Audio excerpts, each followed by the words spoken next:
de la calle pa' tus oídos. En esta oportunidad, dejando de lado un poco el humor, nos encontramos con la señora Betty Flores. Señora Betty, muchas gracias por estar el día de hoy con nosotros. Encantado de tenerla acá. Para comenzar, sabemos que ese día no se olvida.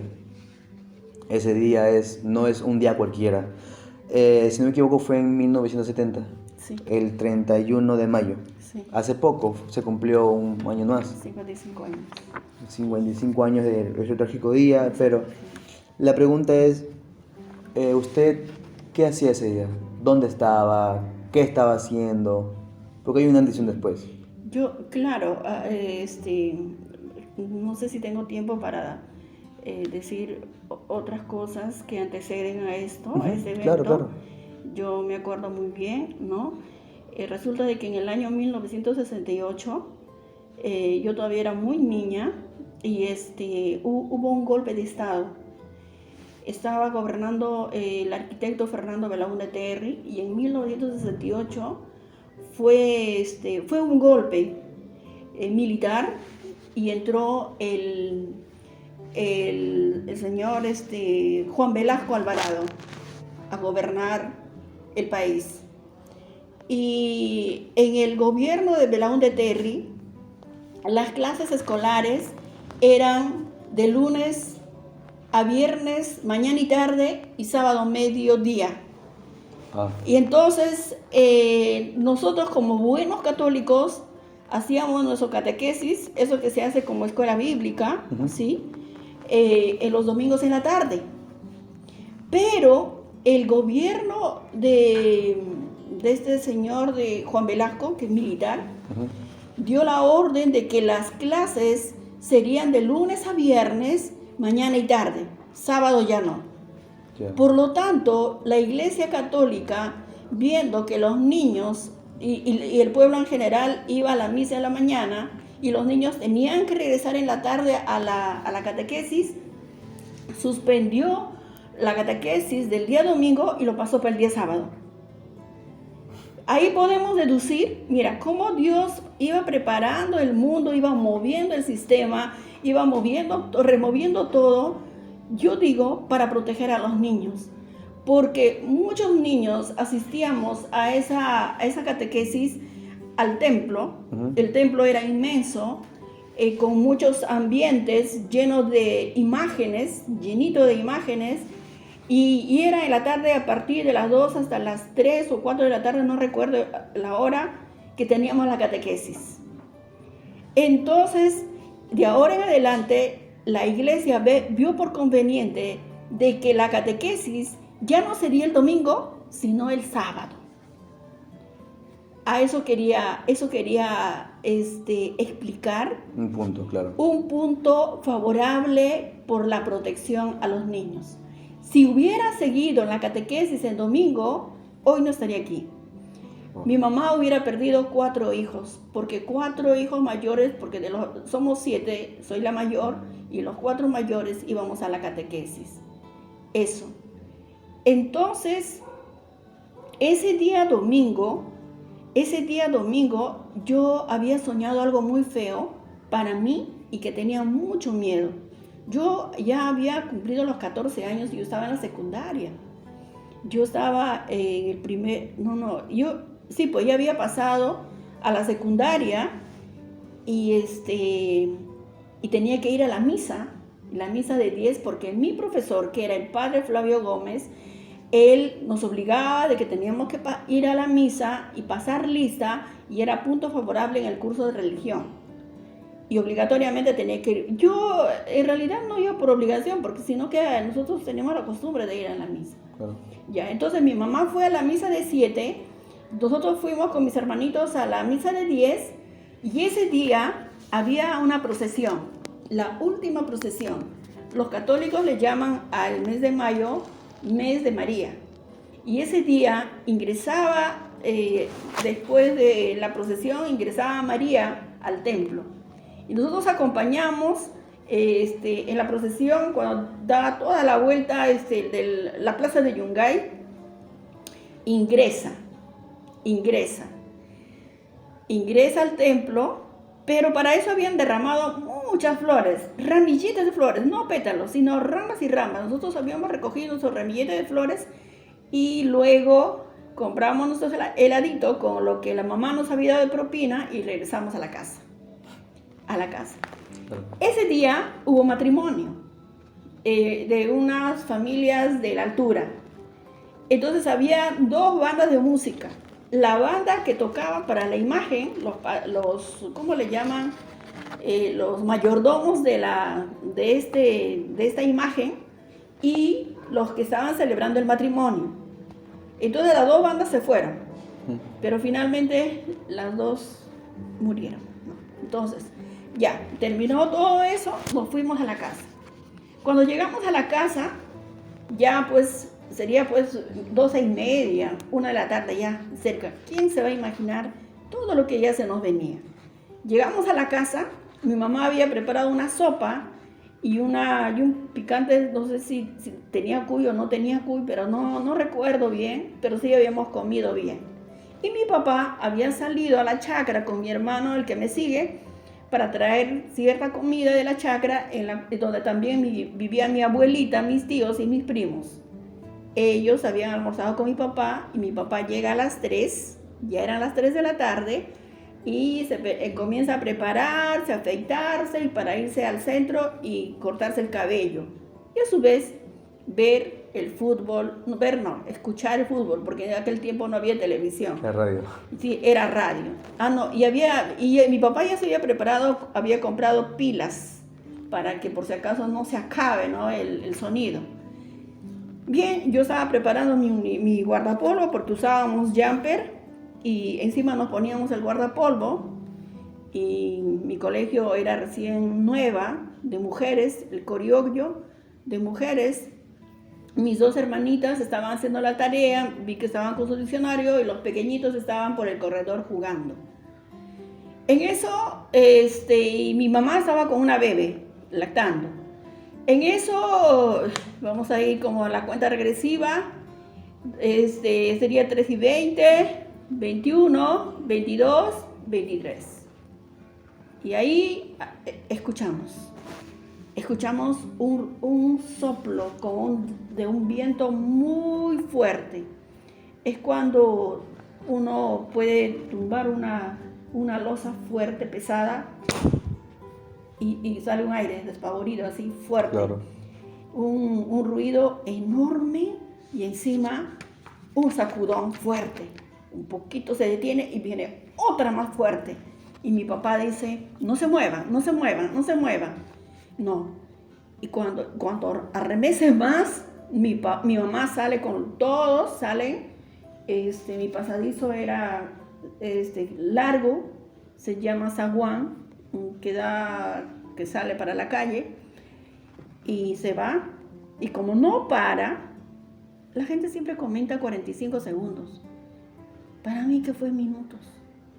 Yo seguía ahí adentro, la casa se me venía encima, la cocina ya se había caído, mi papá también se va y yo soy la última en salir. Cuando estoy saliendo, el horno que estaba en el pasadizo de adobe se cae a mi delante.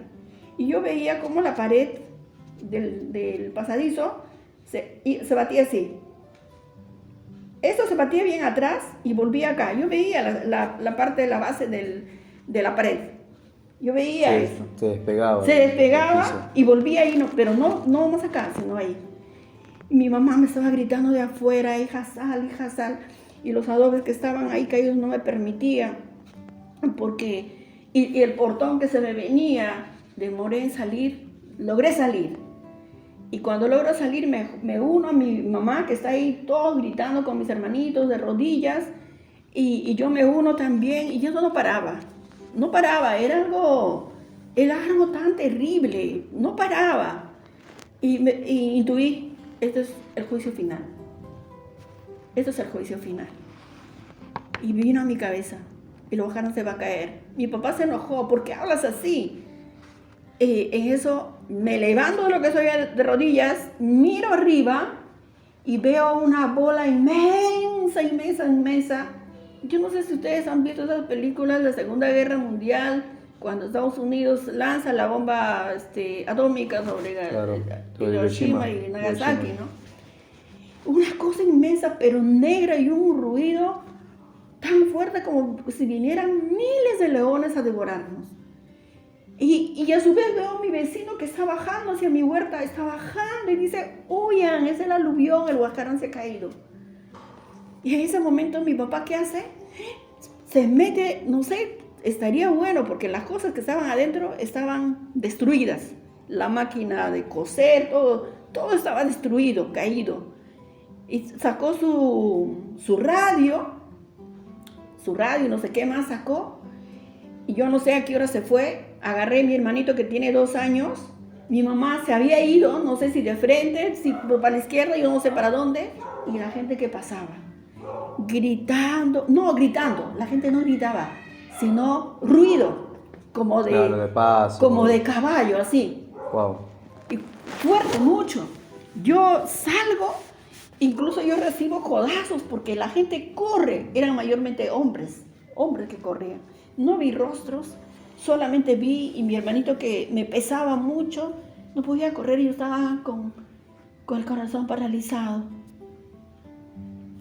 No podía respirar, caminaba y el ruido estaba ahí.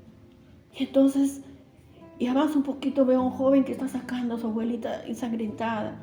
Las casas estaban caídas y me fui y me senté más adelante y la gente seguía corriendo y el ruido lo escucho por allá, por abajo. Lo escucho por abajo. En eso, y todos estábamos descalzos, mis hermanitos, porque nos habíamos bañado y estábamos preparándonos para el colegio de mañana. El ruido comienza por abajo, está por abajo y avanza. Ahora yo no sé si viene por ahí o viene por la Cordillera Negra, no sé qué será. Y nosotros empezamos a subir un cerro, unas chacras, y por ahí al cerro, un poco más calmada, y el ruido siguió pasando. Había tapado el aeropuerto San Miguel que conectaba Yungay y Caraz. Y ahí no sabíamos dónde estaba. Las cosas se habían paralizado. Miré a las personas. Estábamos llenos de polvo. Las pestañas llenas de polvo. Y empezó a oscurecerse. Y seguí buscando, caminando con mi hermanito. Y encontré ahí a un familiar, un tío me dice, estaba llorando, él sí estaba llorando. Y me dice, a mi mamá la he dejado. Porque ese tío se estaba yendo, estaba regresando a Lima con muchas encomiendas, y cuando estaba por la urbanización que se llama Cochahuaín, lo cual no fue sepultado, a pesar de que está en el mismo nivel de la ciudad, estando allí, empezó a temblar la tierra.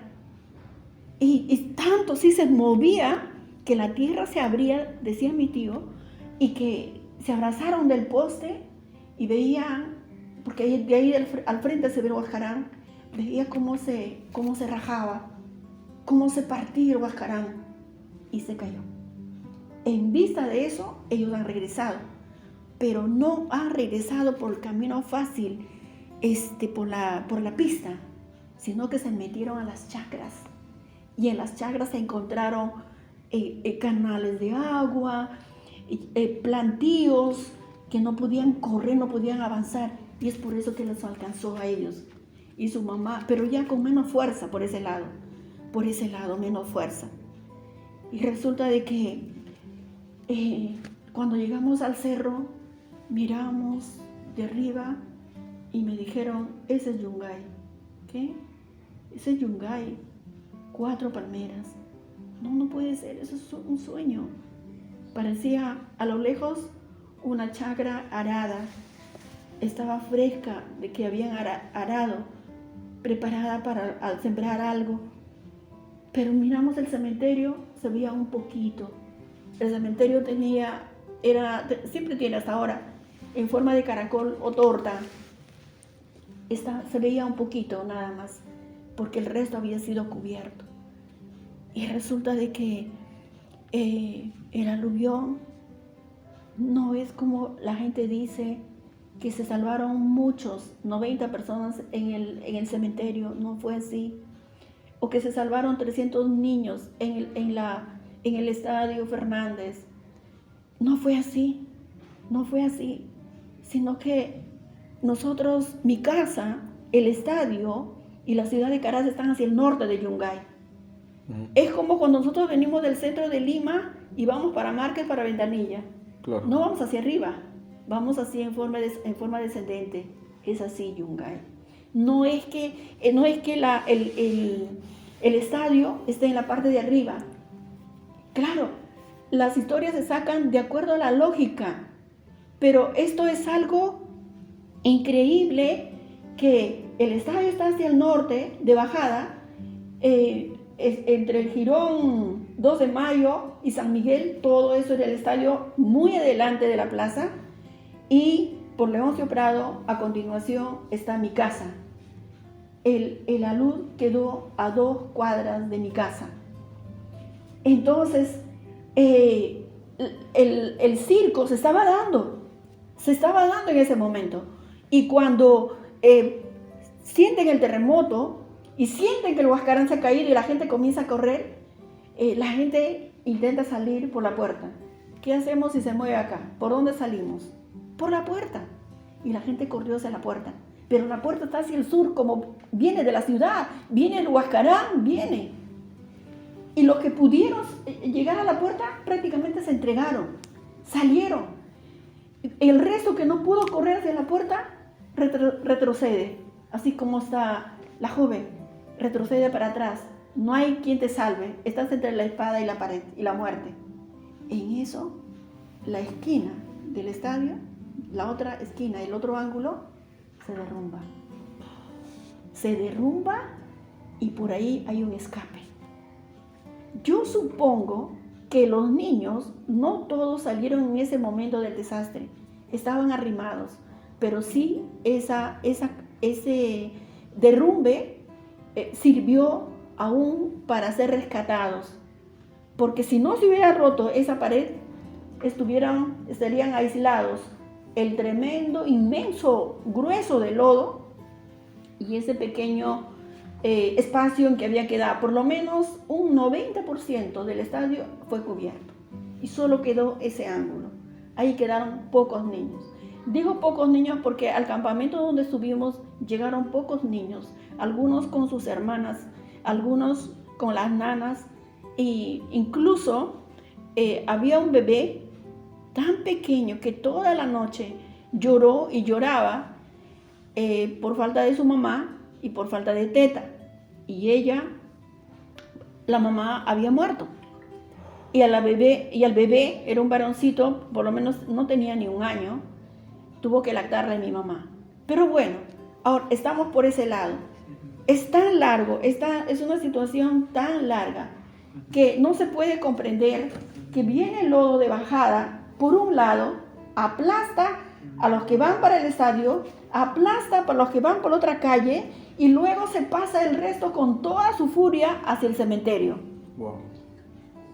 Y había tanta gente en el cementerio porque toda la ciudad había corrido allá. Mi vecino, que se llamaba Rufino, él nos contó que él estaba en la plaza. Cuando comenzó el movimiento, él estaba en la plaza. Y dice que el movimiento seguía porque estando en la plaza, en la catedral te tapa y no lo ves mucho al Huascarán. Pero posiblemente ya lo habían visto que se partía y vio que el padre Flavio Gómez salió del templo y les decía: hermanos míos, pasen al templo, pasen. Y la gente se metió. El vecino, viendo que el Huascarán se venía, él empezó a correr por la calle 28 de julio hacia el cementerio. Y vio que los postes se habían caído, los cables se habían roto, había mucha gente herida, pero él siguió corriendo. Llegó al cementerio. El cementerio es un lugar donde estaba enrejado y cerrado completamente. Estaba cerrado, había mucha gente intentando subir y no podían. El cementerio estaba completamente derrumbado, removido, los ataúdes se habían salido y entonces él pudo trepar este cerco de fierros, este enrejado. Y cuando ya estaba trepando, el alud ya estaba ahí, ya estaba prácticamente encima.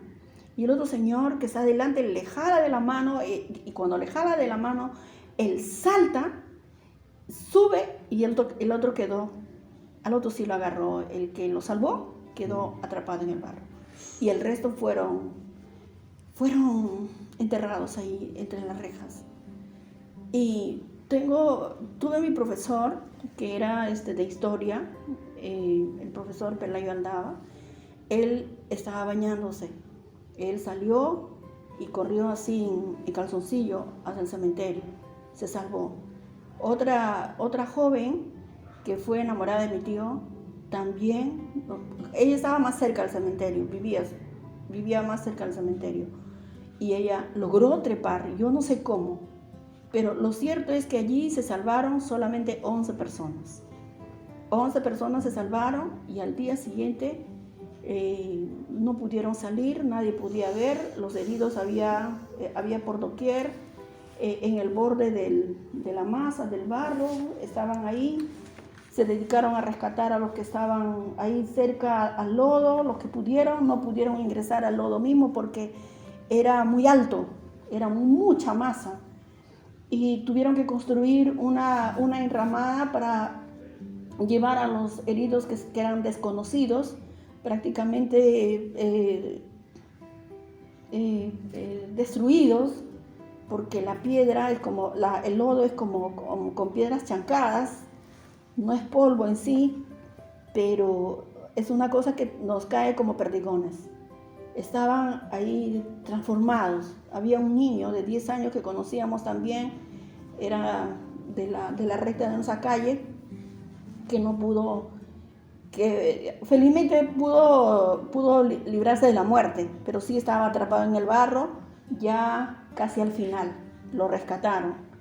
Y luego, al tercer día recién los hombres buscando así heridos, buscando sobrevivientes, llegaron a ver en el cementerio, había gente.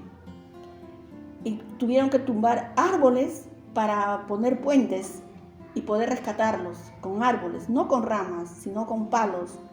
Y los sacaron a los 11. Yo estaba en el campamento y los vi, he visto claramente que eran 11 sobrevivientes que pudieron salir de ahí y estaban con ropa de los muertos.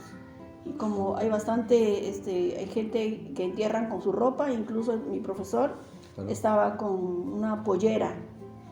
Y era en este tiempo, mira, estamos 3 de junio, reciéncito hemos pasado, era un invierno cruel, un invierno duro, no teníamos dónde dormir. Nosotros llegamos al cerro, nos llegamos a juntar ya, sería 5 de la tarde que nos llegamos a juntar entre los sobrevivientes ahí y no había cama.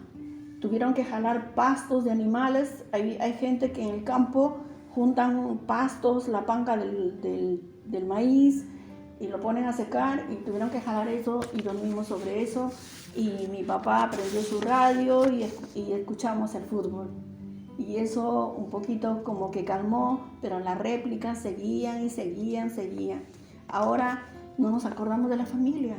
Era mi abuelita, mis tíos y todos ellos para buscarlos y nunca más los encontramos. Nunca más. Ahí no sabíamos dónde estaban.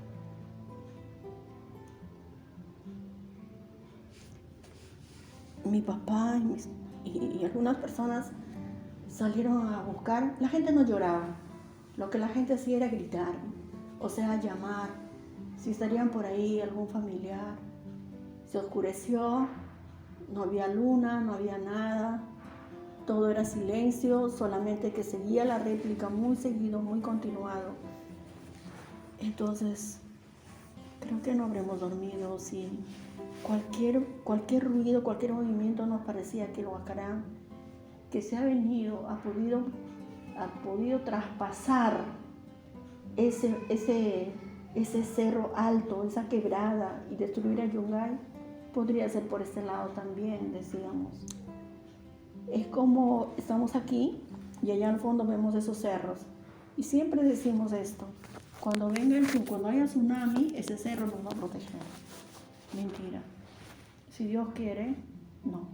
Porque este alud que se cayó, miles de toneladas de lodo, cayó directamente sobre ese valle, esa quebrada, que no tiene nada que ver con la ciudad, no tiene nada que ver.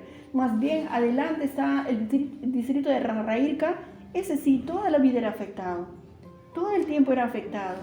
Y ese día, pues, Ranraírca fue completamente destruido. Y todas esas inmensas piedras que vinieron y cayeron en esa quebrada, lo tapó. Y al taparlo, hizo que todo ese lodo se vaciara con toda la fuerza sobre la ciudad. Con toda la fuerza, arrancando de raíz. Cuando salta a la ciudad y cae con furia, arrastra con todo y dejando rocas, inmensas piedras de tamaño de una casa. Tanta piedra, porque dice que los que veían de los cerros veían como delante del lodo iban como luces.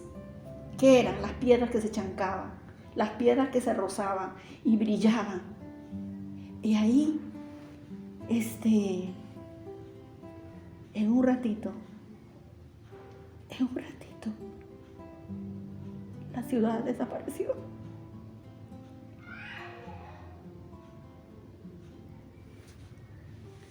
Yo conocía mucho esa ciudad. Mi colegio, de lunes a viernes, sábado también lo hacía. Domingos, iba a la misa, a la catequesis. Nuestra vida era eso. Todos los días en el centro.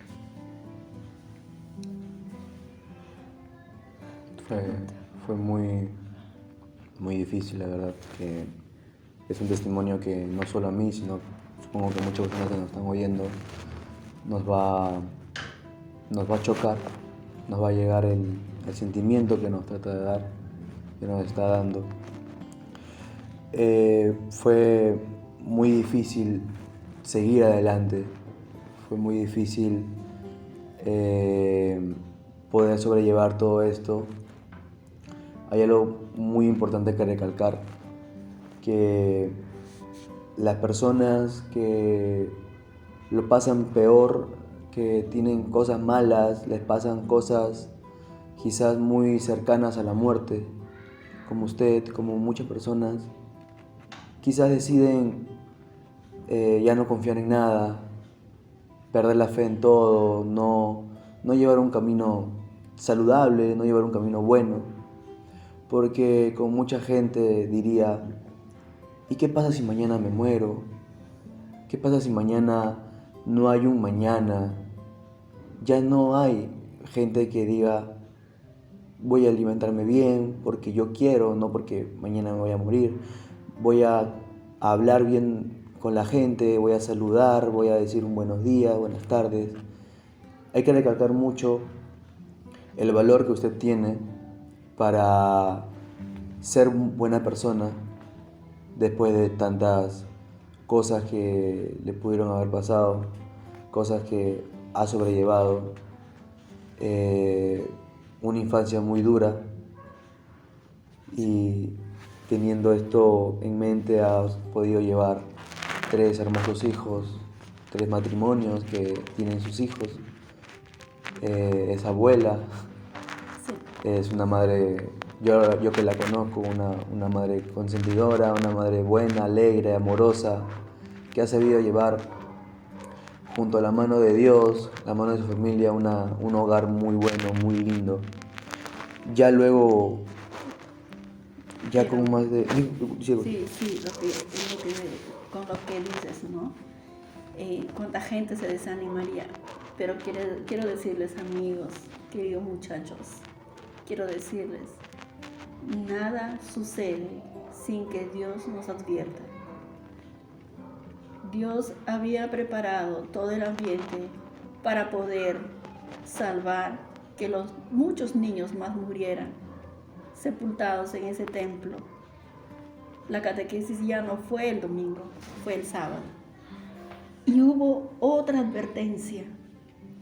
Yo era un escolar, era niña, y en la ciudad había una mujer llamada María.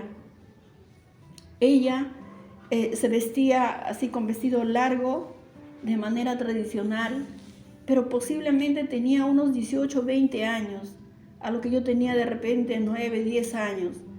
Y ella hablaba duro en la plaza y decía: arrepiéntanse, porque el Huascarán se va a sentar en esta plaza. ¿Alguien puede creer eso? ¿Alguien puede decir: está loca? Claro que la gente la llamaba loca. La gente le tiraba piedras. Decía: esa está loca. Se ponía en la puerta del templo antiguo de la ciudad de Yungay, que eran con gradas de piedra. Se ponía y ahí predicaba con la Biblia y decía: arrepiéntanse, porque esta ciudad va a desaparecer. El Huascarán se va a sentar aquí. Había una advertencia. Claro. Y previo también a eso, hubo frecuentes temblores y fuertísimos. Un día yo salía de mi colegio, de mi escuelita primaria. Mi escuelita está al costado del templo de la catedral. Estoy bajando y veo que la gente corre hacia la plaza. Y veo que de las paredes salen polvo. Y los policías ahí de la comisaría también salen corriendo. Me detengo y la tierra estaba temblando. Estaba temblando. Eran las 5 de la tarde. Llegué a mi casa y mi papá ya estaba arreglando la teja de la casa. Todas las tejas se habían removido, había sido fuerte. Otro día fui a la misa de 10.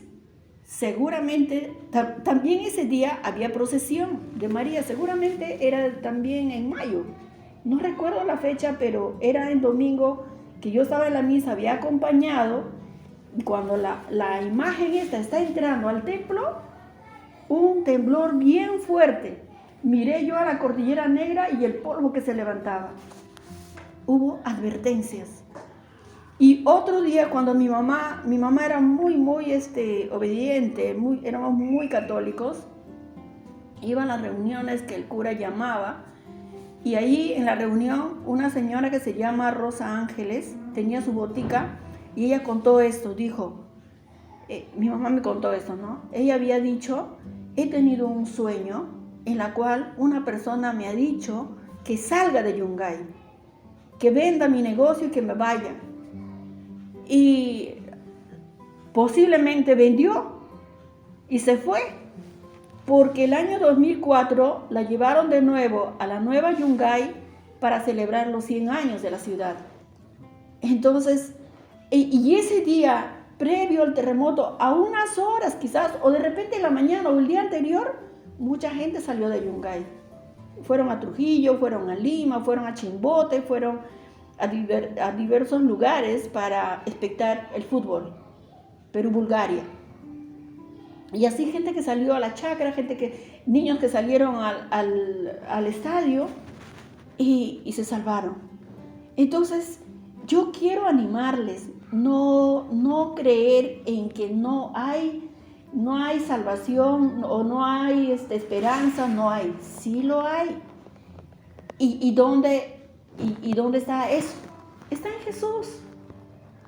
Él nos ama. Si nosotros leemos la Biblia, por ejemplo, en el libro de Jeremías, mis amigos, todo esto que está sucediendo y todos estos eventos de anticipo que ha sucedido, yo me acordé con la clase del libro de Jeremías. Jeremías predicaba, les enseñaba y el pueblo judío los apedreaba a Jeremías, los metían a la cárcel.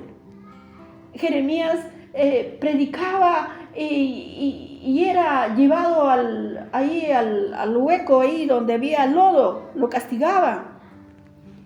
Cuando estuve estudiando ese libro, me acordé, en Yungay hubo una mujer que predicaba.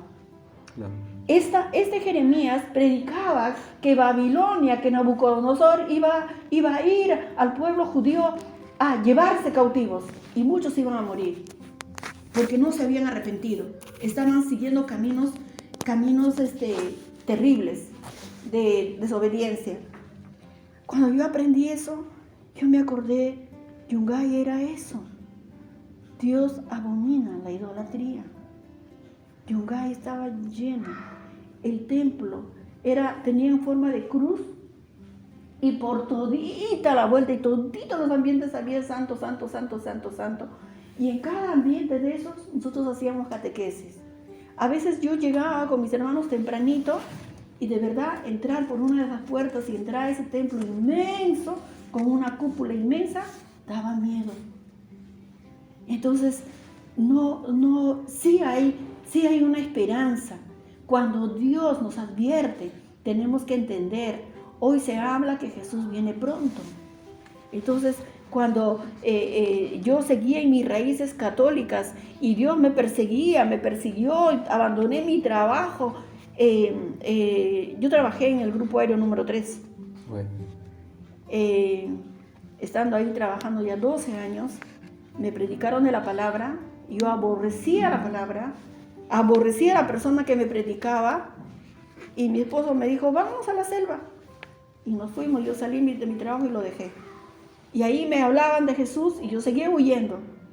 Yo andé con mis hijos cruzando ríos, cruzando montañas, casi la serpiente nos hubiera mordido, casi el río nos arrastra, y el Señor me seguía persiguiendo hasta que me alcanzó. Entonces sí se puede. Sí, hay que escuchar la advertencia. Hay que entender que Dios no permite que las cosas ocurran de por sí. Dice que ni un pájaro se muere sin que Él lo permita. Ni una hoja del árbol se cae sin que Dios lo permita. Gracias. La verdad que a usted, muchísimas gracias. La verdad que es una historia que deberíamos conocer muchos, ya muy aparte de la historia que uno mismo puede vivir. Hay una frase que siempre me ha parecido importante: el que no conoce su historia está condenado a repetirla.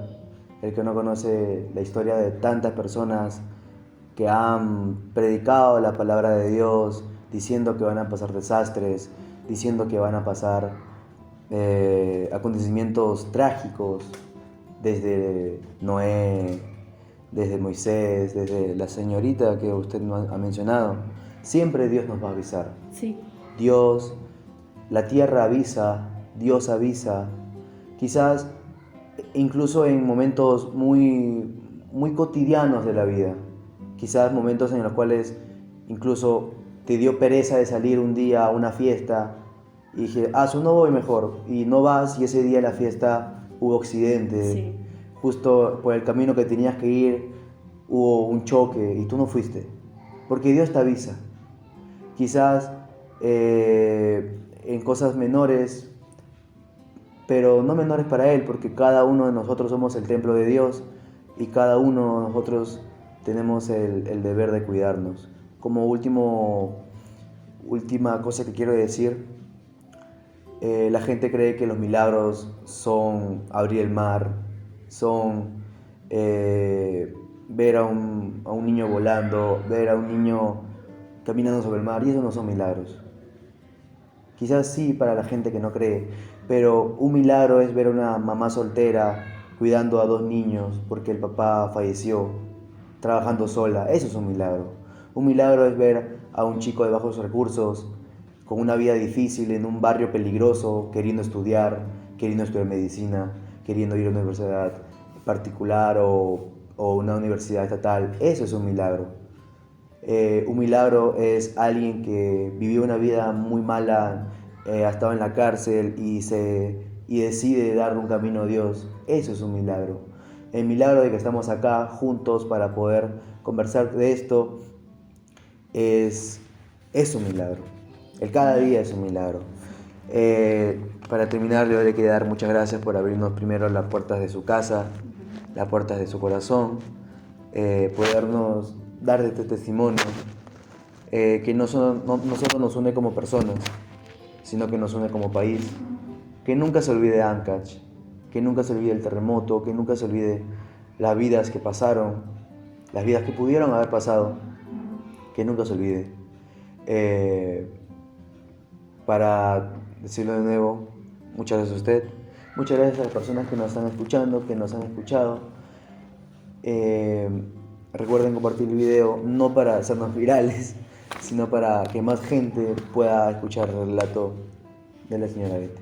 Antes de terminar, no sé si tenga alguna otra cosa para los jóvenes, para el Perú, que nos quiera poder decir. Sí, en el libro de Jeremías dice que Jeremías es considerado como un profeta llorón. Y cuando yo lloro, no es solamente porque, bueno, vi que mi ciudad se desapareció, se destruyó. Claro que siento por la gente que perdimos, por la gente que conocía, por esa juventud que se perdió. Pero sí lloro porque la gente no entendía, no comprendía nada. Nadie comprendía que el Huascarán se sentaría en ese lugar. No se sentó, se derrumbó y lo cubrió, lo tapó. Muchos metros de altura. Hasta el día de hoy no terminan de limpiar el cementerio. Todavía está ahí por terminar de excavarlo. Y están construyendo, están restaurándolo. Han avanzado hasta ahora, después de 55 años. Entonces, queridos jóvenes, ustedes que son el futuro de esta nación, de este mundo, es que de alguna manera Dios toque el corazón de ustedes y puedan abrir para hacer el bien. Dios nos ama con amor eterno. Él no quiere el mal para nosotros. Él abomina la maldad. A él no le gusta la idolatría, porque nuestro Dios es un Dios celoso. Él no comparte su amor con nadie. Nosotros amamos y respetamos a María, la madre de Jesús. Fue una mujer muy usada, como cualquiera de nosotros que Dios podría usarnos. Como cualquier joven, cualquier niño, cualquier adulto puede ser usada. Somos instrumentos para Él. Para eso nos ha creado a nosotros. Y lo que Dios quiere es que nosotros le conozcamos. ¿Y cómo lo vamos a conocer? Solamente a través de su palabra, a través de la Biblia. Porque a muchos no les gusta, no nos gusta leer la Biblia. No es la religión que nos salva. No es el catolicismo, no es el evangélico, el protestante. Quien salva es Jesús. No es María, no es los santos, no son los ángeles. Es Jesús el que murió, el que dio la vida. Dios nos había visto ya por perdidos, porque habíamos pecado. Adán y Eva habían desobedecido a Dios. Por lo tanto, todos teníamos que morir. Él dijo, si ustedes desobedecen, ustedes pecan, les juro que morirán. Y pues Él tenía un plan. No teníamos que morir nosotros. Tuvo que morir el mejor Cordero de Dios, que es Jesucristo nuestro Señor. Él dio la vida. Él se entregó en todo y por todo. Fue azotado, fue perseguido, fue despreciado, humillado, coronado con espinas, clavado. Sobre Él echó Dios nuestros pecados, sobre Él. Y con todos esos pecados Él fue a la cruz. Y el pecado ha sido crucificado juntamente con Él. Luego, cuando Él es sepultado y al tercer día resucita, el pecado, digamos, Satanás, el que inculcó este pecado en el mundo, había sido vencido, porque Jesús ha resucitado y Él vive para siempre. Él está diciendo a todo el mundo y nos está diciendo, los perdono, Padre, perdónalos, los perdono. ¿Qué tenemos que hacer? Recibirlo. Claro. Aceptar ese perdón. Dice la Biblia, más a todos los que le recibieron y creen en su nombre les dio derecho de ser hijos de Dios. Yo lo recibí. ¿Y ustedes quieren recibirlo? Está en ustedes. No necesitamos publicarlo, no necesitamos simplemente en su intimidad, en su secreto. Ustedes pueden ir a su habitación y decirle, Señor, yo te recibo. Tú eres el único Señor y Salvador. No hay otro. No hay nadie. No es mi riqueza, no es mi dinero, no es mi propiedad, no es nada. Sin Él, nada somos. Claro. Que Dios les bendiga, que Dios pueda estar trabajando en sus corazones y que así como están haciendo esto, un día también estén dando testimonio de sus vidas, dando testimonio de este gran día. Para mí es de mucha alegría de permitirme hablar esto, y de verdad que cuando por momentos recordaba y lloraba, y yo digo, antes me preguntaba, ¿pero por qué lloro? Señor, ¿por qué lloro? Es que no entienden, no me entienden. Y doy gracias a Dios que, bueno, al menos en mi casa nos entendemos y deseamos contigo, Sebastián, Fernando, con ustedes, jóvenes. El Señor se agrade de ustedes mucho por permitirme hablar y porque también están escuchando. Porque un día, cuando Jesús venga, nos va a decir a cada uno y a ustedes, seguramente el Señor les dirá, benditos son ustedes para mí. Pero si ustedes dicen, no sabíamos, este video lo van a volver ustedes mismos, ¿sí? Porque mi hija Betty les habló. Que Dios los bendiga. Porque de tal manera amó Dios el mundo que mandó a su único Hijo Jesucristo morir en la cruz, para los que quedan en Él no mueran, sino tengan vida eterna. Amén. Eso es la palabra. Ahí está el amor de Dios. Ahí está el amor. No, porque Él no quería que nadie se pierda y envió a su Hijo Jesús a morir por nosotros. Y está a punto de venir. Es como el aluvión, el terremoto está en cuenta regresiva. Estamos ahora así. No sé si mañana, no sé si en un año, no sé si en 2 años, cuando regrese Jesús, entonces Él nos llevará así con Él, arrebatándonos. Nos va a sacar de este mundo, nos va a sacar de aquí. Y para mí este aluvión, este desastre es un ejemplo de salvación. Bueno. Es un ejemplo de salvación. Hay tantas cosas para hablar, hay tantas cosas como por ejemplo cuando habían pasado días y todavía no teníamos casa, vivíamos en ramaditas, luego nos enviaron carpa, nos enviaron ayuda que me habías preguntado. La ayuda llegó después de varios días porque no había acceso, nadie sabía nada de lo que había pasado con Yungay. Sabían que Huaraz, Chimbote había sido destruido, pero de Yungay no se sabía. Nos tiraban comida, los chilenos desde su avión nos tiraban comida desde arriba, no había aeropuertos, ¿cómo se llama? Decían que Francia estaba practicando estaba haciendo sus pruebas nucleares en el atolón de Mururoa frente a Chimbote. Wow. Y todo eso había hecho de que se produzca ese terremoto. Bueno, esos eran comentarios, los periódicos que salían, pero cualquiera que sea el comentario, ¿no? Por más malo que sea, Dios estaba allí, Él lo sabía y nos había advertido. Bueno, chicos, eso fue el episodio de hoy. Espero que hayan disfrutado el testimonio de la hermana Betty Flores. Con ustedes nos despedimos. Mi nombre es Fernando Valencia Lagura. Y recuerden compartir el video, seguirnos en nuestras redes sociales como De la Calle para tus Oídos. Y nos vemos la próxima semana. Muchas gracias. Gracias a ustedes. Que Dios les bendiga.